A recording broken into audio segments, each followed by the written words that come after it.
You ask Tiger to solve.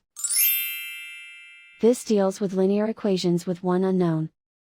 The final result is w equals -6. Let's solve it step by step. Group all w terms on the left side of the equation. Subtract 9w from both sides. Group like terms. Simplify the arithmetic. Group like terms. Simplify the arithmetic.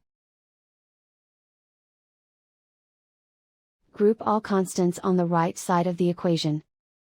Subtract 6 from both sides. Simplify the arithmetic.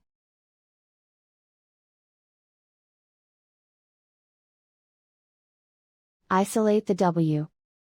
Divide both sides by -4.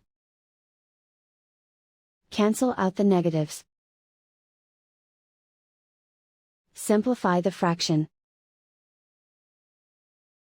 Move the negative sign from the denominator to the numerator.